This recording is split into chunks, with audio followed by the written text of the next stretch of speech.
అసలుకి మనిషి సంపూర్ణ ఆరోగ్యవంతుడు అనేది ఆయుర్వేద పరంగా ఎలా చెప్తాము? ఎందుకంటే ఈరోజు ఒక వ్యక్తిని తీసుకెళ్ళి బీపీ చెక్ చేస్తే ఆ బీపీ చూస్తే ఒకడికేమో 120/80 ఉండాలంటారు. అదే స్కేల్స్ని కొన్ని రోజులు పోతే రీడింగ్స్ మార్చేస్తారు. నేను మొన్న ఒకరిని అడిగాను, షుగరు 110/160 అనేది లాస్ట్ 2 years బ్యాక్ రీడింగ్ ఉంది, ఇప్పుడు 100/140 చేశారన్నారు. సో ఇట్లా మారుస్తుంది. కొంతమంది ఏమో ఇట్లా రీడింగ్స్ ఎవరో మార్చేస్తారు. మానవ శరీరం అట్లా కాదు కదా. ఆయుర్వేదం ప్రకారం నిజమైన రీడింగ్స్ ఏంటి, అసలుకి నిజమైన ఆరోగ్యం ఏంటి? నిరవి టీవీ ప్రేక్షకులందరికీ నమస్కారం.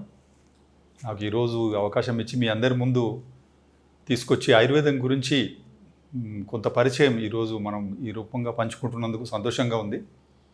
అయితే ఆయుర్వేదము అసలు స్వస్థుడు అంటే ఆరోగ్యవంతుడైన వ్యక్తి ఏంటి కులమానం? మనం వివిధ వైద్యుల దగ్గరికి వెళ్ళినప్పుడు రకరకాల ప్రమాణాలు ఇస్తున్నారు, బీపీలో, షుగర్లో, దీంట్లో అని అన్నారు కదా. అయితే దీనికి ప్రమాణాలు ఏంటి అని అంటే ఆయుర్వేదం తనకంటూ ఒక స్టాండర్డ్ అనమాట, ఒక ప్రమాణాన్ని నిర్దేశించుకొని ఉంది. అంటే ఋషులు అనేక వేల సంవత్సరాలు శ్రమించి వాళ్ళ తపస్సు ఎంతో మంది పేషెంట్ల మీద, రోగుల మీద పనిచేసి శాస్త్రాన్ని చూసి పరీక్షించి రకరకాలుగా పరీక్షలు చేసిన తర్వాత వాళ్ళు సంహితల రూపంలో తీసుకొచ్చారు ఆయుర్వేదాన్ని. చరక సంహిత, సుశ్రుత సంహిత, వాగ్భడ సంహిత అని సంహిత రూపంలో మనకు ఆయుర్వేద వాంగ్మయం ఉందన్నమాట. మనకు ఒక చరిత్ర కూడా ఉంది. ఇన్ని వేల సంవత్సరాలు అంటే ఆధునిక వైద్యం అలోపతి వచ్చి ఒక 200-300 సంవత్సరాలు అంతే అభివృద్ధి చెంది ఇంత బాగా పైకి వచ్చి ఇంత డెవలప్ అయింది అంటే, అభివృద్ధి చెందిందంటే ఆ రకంగా ఇంత వైభవాన్ని చూసింది ఆయుర్వేదం కూడా ఒకప్పుడు. కాలక్రమాన ఈ కాల ప్రభావాన తన వైభవాన్ని కోల్పోయింది. అలా అని మనం ఆయుర్వేదాన్ని పూర్తి విస్మరించలేదు. ఇప్పటికి కూడా ప్రజల మనసులలో, మన జీవన విధానంలో, జీవన శైలిలో పెనవేసుకొని ఉంది ఆయుర్వేదం.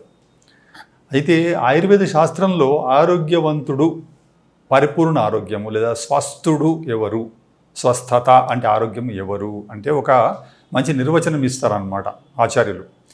సమదోష సమాగ్నిచ్చ సమధాతు మలక్రియ ప్రసన్న ఆత్మేంద్రియ మనా స్వస్థ ఇత్యభిధీయతే అంటాడనమాట మహర్షి. అంటే సమదోష సమాగ్నిశ్చ అంటే సమత్వం యోగ ఉచ్యతే అని కృష్ణుడు అంటున్నాడు. అంటే యోగం అంటే ఏంటయ్యా? సమంగా ఉండడం, అన్ని సమంగా శరీరంలో ఉండాలి. కొవ్వు ఎక్కువైంది బాడీలో, అప్పుడేమంటాము? స్థౌల్యం వచ్చింది, లేదంటే ఒబేసిటీ వచ్చింది, ఓవర్ వెయిట్ అని అంటాం. అంటే కొవ్వు అనే ధాతువు పెరిగింది అక్కడ ఆరోగ్యం పోయినట్టే, సమం లేదు అక్కడ. ఆ రకంగా సమదోష అంటే వాతము, పిత్తము, కఫము అని మనకు 3 దోషాలు ఉండి ఇవి శరీరాన్ని మెయింటైన్ చేస్తాయి, మళ్ళీ చెడగొడతాయి కూడా. అందుకే సమంగా దోషాలు ఉండాలి. వాతము, పిత్తం, కఫం సమానంగా ఉండాలి. సమదోష సమాగ్నిశ్చ ఆకలి సమానంగా ఉండాలి. ఎక్కువ ఆకలి ఉండొద్దు, అసలు ఆకలి లేకుండా ఉండకూడదు. అగ్నులు సమానంగా అట్ట చాలా రకాల ధాతు అగ్నులు, భూతాగ్నులు, ఇట్లా అగ్నులు చాలా ఉంటాయి శరీరంలో. ఇవన్నీ మెటబాలిజం మెయింటైన్ చేస్తుంటాయి. శరీర టిష్యూస్లలో, సెల్స్లో మెటబాలిజం మెయింటైన్ చేస్తుంటే అగ్నులు. సమాగ్నిశ్చ సమధాతు, సప్తధాతువులు శరీరంలో రసము, రక్తము, మాంసము, మేధో, మజ్జ, శుక్ర, అస్తులు, ఈ రకంగా 7 రకాల ధాతువులు ఉంటాయి. వీటి నిర్మాణమైంది ఇల్లు ఎట్లయితే ఇటుకలు, స్టీలు వీటితో నిలబడిందో వీటితో శరీరం నిలబడింది. దాన్ని సమధాతువులు అంటారు. వాటిని సప్తధాతువులు. ఆ ధాతువులు సమానంగా ఉండాలి, ఎక్కువ తక్కువలు ఉండకూడదు. బోన్ తక్కువైపోయింది అని అంటే పెల్సుబాడి విరిగిపోతే ఆస్టియోపోరోసిస్ అది అనమాట. బోన్ టిష్యూ తక్కువైంది, ఇది కూడా సమానంగా ఉండాలి. మలక్రియ సమానంగా, మలం అసలే రాకుండా ఉంటే కాన్స్టిపేషన్. సార్ నాకు కాన్స్టిపేషన్ ఉంది, ఏదైనా మందు ఇస్తారా అని అంటారు అన్నమాట. ఆ కాన్స్టిపేషన్ అంటే ఆ మలం సమానంగా ఉండాలి, అలా ఎక్కువ కూడా రాకూడదు. రోజుకి 8 సార్లు 20 సార్లు పోతున్నానండి మోషన్స్ కంటారు. ఇరిటబుల్ బౌల్ సిండ్రోమ్ అంటే కొంచెం తినగానే మోషన్ వచ్చేస్తూ ఉంటుంది అన్నమాట. ఇది కూడా సమంగా లేదు. మూత్రం రాత్రంతా లేచిపోతూ ఉంటారు. మూత్రం అది కూడా మలమే. మూత్రము, చెమటలు బాగా అరచేతిలో చెమటలు పోసేస్తున్నాయండి, నడుస్తుంటే చెమట పడుతుంది, అంతా ఫ్లోర్ అంతా చెమట అవుతుంది, చెమట అధికంగా వస్తుంది. అంటే మలక్రియ సమానంగా లేదు. ఇవన్నీ శరీరపరమైన. మరి మనసు పరంగా ఏంటి అంటే ప్రసన్న ఆత్మ ప్రసన్నంగా ఉండాలి. లోపలేవో మైలలన్నీ పెట్టుకొని దుఃఖాలు, కోపాలు, ద్వేషాలు, పగలు, ఇవన్నీ ఆత్మ ప్రసన్నంగా లేదు. ఆ ప్రసన్న ఆత్మ ఇంద్రియాలను సమానంగా ఉండాలి.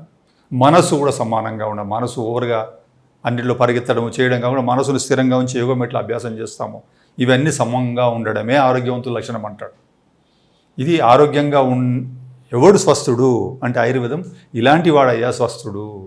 మరి స్వస్థత ఈ ఆరోగ్యం ఎలా వచ్చింది ఆయనకు అంటే నిత్యం హితాహార విహారసేవి సమీక్షకారి విషయే స్వసక్త దాతా సమః సత్యపరక్షమవాన్ ఆప్తోపసేవి భవత్యరోగ. అంటే రోగి కాని వాడు ఎవడయ్యా అని రెండో ప్రశ్న వస్తుంది. ఇప్పుడేమో ఆరోగ్యవంతుడు ఎవరయ్యా అని అడిగారు, ఆరోగ్యవంతుల లక్షణం చెప్పుకున్నాం. రోగి కాకుండా ఎలా ఉండాలి మరి, రోగాలు రాకుండా జీవించినంత కాలము ఎలా ఉండాలి మనిషి అంటే దానికి వాగ్భటాచార్యుడు ఏం చెప్తాడనంటే నిత్యం హితాహార విహార సేవి. ఎలాంటి ఆహారం తీసుకోవాలి, హిత, నాకు మంచి చేసేది ఆహారం ఏంటి అది తెలుసుకోవాలి, ఎరుక ఉండాలి, ఆ జ్ఞానం ఉండాలన్నమాట. హిత ఆహార విహార లైఫ్ స్టైల్ ఎలా ఉండాలి, సేవించేవాడు సేవి, నిత్యము హితాహార విహార సేవి. అందుకే భగవద్గీతలో కృష్ణుడు ఏమంటాడు, యుక్తాహార విహార యుక్త కర్మస్య చేష్టసు అంటాడు. ఆయన అక్కడ చెప్పాడు ఆ రకంగా మనిషి ఎలా ఉండాలని అక్కడ చెప్పడం జరిగింది. ఇక్కడ కూడా ఏమంటున్నాడు వాగ్భటాచార్యుడు అనంటే సమీక్షకారి, సమీక్షించుకోవాలి. ఇప్పుడు సమీక్ష సమావేశాలు పెడుతుంటారు, డిపార్ట్మెంట్లో ఏం జరిగింది సమీక్ష చేస్తారు. ఇప్పుడు మీ ఆఫీస్ ఉంది, ఇక్కడ మీ ఆఫీస్లో మీరు సమీక్ష చేస్తారు, మీ అంతా స్టాఫ్ను పెట్టుకొని. శరీరాన్ని కూడా సమీక్షించుకోవాలి. ఈ సమయంలో నేను ఈ ఆహారం తీసుకోవాలా తీసుకోవద్దా, ఈ కాలంలో ఈ ఋతువులో ఈ దేశంలో ఈ సిటీలో ఈ ఊర్లో ఈ నీళ్లు ఇంత సమీక్ష చేసుకొని తీసుకోవాలి. అదే హితాహార విహార సేవి సమీక్షకారి, సమీక్ష చేసుకోవాలన్నీ కూడా. అదే నేను ఏం మాట్లాడుతున్నా ఏం మాట్లాడు సమీక్ష. విషయేషసక్త, విషయాలంటే ఏంటి, నోటికి రుచి బాగా తినడం ఇంట్రెస్టు, లేదంటే జననాంగానికి బాగా సంభోగంలో పాల్గొనడం ఇంట్రెస్టు, కంటికేమో ఏదైనా మంచి దృశ్యం చూడడం ఇంట్రెస్ట్. ఈ విషయాలు వీటి పట్ల ఆసక్తి కలిగి ఉండకూడదు. వాటిని వాడుకోండి, ఏది ఇంద్రియాలను అంతే. విషయేషసక్త దాతా సమః, దానం చేసేవాడుగా ఉండు, ఎప్పుడు పుణ్యాన్ని సంపాదించుకో. సమః, అన్నిట్లో సమానం పాటించు. సత్యః పర, సత్యాన్ని పరత్వం, సత్యం అంటే ఇంకా అల్టిమేట్గా సత్యాన్ని పాటించడానికి ప్రాక్టీస్ చెయ్యమని చెప్తున్నాడు. సత్యః పరః, సత్యపరం అయిన తర్వాత క్షమవాన్, క్షమించు. ఏదైనా తప్పులు జరిగిపోయినాయి క్షమించు, నేర్చుకో, క్షమాగుణాన్ని పెంచుకో. క్షమవాన్ ఆప్తోపసేవి, ఆప్తులను సేవించు. ఎవరు ఆప్తులు, ఆప్త లక్షణం అని చెప్తాడు ఆయుర్వేద శాస్త్రంలో. ఆప్తుడెవడు అని ఈ గుణాలు ఉండాలి వాళ్లకు. వాళ్ళు ఎలా ఉండాలి అని అంటే రజో సమోభ్యాం నిర్ముక్త, రజో తమో గుణాలు ఉండకూడదు, నిర్ముక్త, ఏమాత్రం ముక్తం లేకుండా ఉండాలి వాళ్ళు. రజో సమోభాం నిర్ముక్త తపో జ్ఞాన బలేనయ్యే, తపస్సు జ్ఞానము వల్ల బలముతో ఉండాలి వాళ్ళు. అలాంటి ఋషులు అన్నమాట, ఎలాంటి స్వార్థం లేకుండా ఉండేవాళ్ళు, లోకాన్ని కళ్యాణం కోరుకునేవాళ్ళు, కళ్యాణ మిత్రులు అన్నమాట. ఇలాంటి వాళ్ళ దగ్గర వాళ్ళ వాక్యము అసంశయము, డౌట్ ఉండదు ఇంకా వాళ్ళు మాట్లాడితే. అలాంటి ఋషుల చెంత ఉండి వాళ్ళ ఉపసేవం చేయండి అని చెప్తాడనమాట. ఇవన్నీ కూడా రోగాలు రాకుండా చేసేవట. కాబట్టి మనిషికి రోగాలు రావద్దు అంటే ఇవన్నీ చెయ్యండి అని శాస్త్రం చెప్తోంది. ఆరోగ్యవంతుల లక్షణం చెప్పుకున్నాము, రోగం రాకుండా ఇలా ఉండాలి కూడా చెప్పుకున్నాము. అంత ప్రివెన్షన్ అన్నమాట. ఇంకా రోగం వచ్చింది ఏదో పొరపాట్లు చేశాం, ఆహారపరంగానో విహారపరంగానో ఋతుపరంగానో కాలపరంగానో ఏదో చేసాం పొరపాటు. అయిన తర్వాత దాన్ని ఎలా మరి చేసుకోవాలి, రోగం పుట్టింది దాన్ని ఎలా చేసుకోవాలి, మళ్ళీ వైద్యశాస్త్రంలో చికిత్సా శాస్త్రం. ఇప్పుడు మీరు చెప్పారు ఋతుపరంగా అనేసి, ఋతువులకి మన ఆరోగ్యానికి సంబంధం ఉందా? ఋతువులు అన్నప్పుడు ఋతువు ఎలా తయారైంది, కాలమే ఋతువులో చెప్పుకుంటున్నాం. కాలాన్ని విభజించుకున్నాం ఋతువుల రూపంలో. ఇప్పుడు కాలం ఏంటి, దినం. పొద్దున సూర్యుడు ఉదయించినప్పటి నుంచి అస్తమించే వరకు దినం. అది దినచర్య. దినంలో ఏం చేయాలి నేను, ఎలా ఉండాలి చర్య. రాత్రి అయింది, రాత్రి ఎలా ఏం చేయాలి, రాత్రి అయిందే పడుకోవడానికి, లేదు 1 గంట వరకు మేలుకుంటాను నేను, కంప్యూటర్ చూసుకుంటా లైట్లు వేసుకొని అంటే ఇంకా వాతం పెరుగుతుంది. వాతం పెరిగి పొద్దున్న లేవగానే చిరాగ్గా ఉండడము, కోపంతో అరవడము, ఒళ్ళంతా నొప్పులుగా ఉండడము, తిన్నది అరగకపోవడము, రాత్రి చర్య చేయలేదు అంటే ఏంటి, పడుకోవడం చేయలేదు, సరైన సమయానికి పడుకోలే అంటే మనం ప్రకృతిని అర్థం చేసుకోలేదు. శరీర ప్రకృతిని అర్థం చేసుకోవాలి.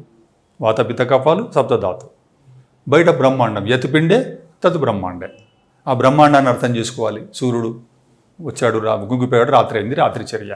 అదే రకంగా కాలాన్ని మనము 6 ఋతువులుగా విభజించుకున్నాం. నిజానికి 3 ఋతువులు, ఎండాకాలం, చలికాలం, వర్షాకాలం. అలా కాకుండా మన ఆయుర్వేద శాస్త్రము, మన భారతీయ తత్వశాస్త్రాలన్నింటిలో కూడా మనకున్న జ్యోతిషి శాస్త్రం కానీ, దానికి ఆరోగ్య శాస్త్రానికి సంబంధించిన ఇతర అనుబంధ శాస్త్రాలు కానీ, దర్శనాలు కానీ, ఇక్కడ ఎక్కడైనా కూడా మనం ప్రకృతిని ఒక్కో విధంగా అర్థం చేసుకొని అలాగే చెప్పడం జరిగింది ప్రజల కొరకి. వీళ్ళందరిది ఏకాభిప్రాయమే. ఎన్ని శాస్త్రాలు, వేదాలైనా ఉపనిషత్తులైనా, ఎక్కడైనా ఆరోగ్యం ఆయుర్వేదమైనా ఒకటే అభిప్రాయం. ఏంటది అని అంటే, ఒకటే అభిప్రాయం మనకుంది. 6 ఋతువులు అనేవి అందరూ అంగీకరించేవి. కాలాన్ని విభాగం చేసుకున్నాం. దాంట్లో ఏంటిది? హేమంత, శిశిర, వసంత 3 ఋతువులు అయిపోయినాయి. తర్వాత గ్రీష్మం వస్తుంది, తర్వాత వర్ష ఋతువు వస్తుంది, శరద్ ఋతువు వస్తుంది. 6 ఋతువులలో విభాగం చేసుకున్నాం. మన ఋతు విభాగము అంటాం దీన్ని. మరి ఋతువుల్లో కూడా మనము చర్యలు ఉంటాయి. అదే మీరు అడిగిన ప్రశ్నకి ఇప్పుడు సంబంధం అన్నమాట. ఈ ఋతువులలో మనిషి యొక్క ఆరోగ్యము సహజంగా మార్పులకు లోనవుతుంది, ప్రకృతి పరంగా లోనవుతుంది. ఆ మార్పులను అర్థం చేసుకొని మనిషి, యోహో ఈ ఋతువులో నా ఆరోగ్యం ఇలా మారింది, దీన్ని నేను ఎలాంటి ఆహారం తీసుకోవాలి, ఎలాంటి లైఫ్ స్టైల్ విహారం ఎలా పెట్టుకోవాలి, ఒకవేళ రోగము వస్తుందేమో దాన్ని రాకుండా చేయాలంటే ఎలాంటి నేను పంచకర్మలు ఆయుర్వేద పరంగా చేసుకోవాలి, రోగం వచ్చిన తర్వాత మందులేం తీసుకోవాలి. ఇది మనం ఋతువుని అర్థం చేసుకునే విధానం అన్నమాట. ఇప్పుడు మనకు విస్తారంగా ఉందన్నమాట ఇంకా ఒక్కొక్క ఋతువులో.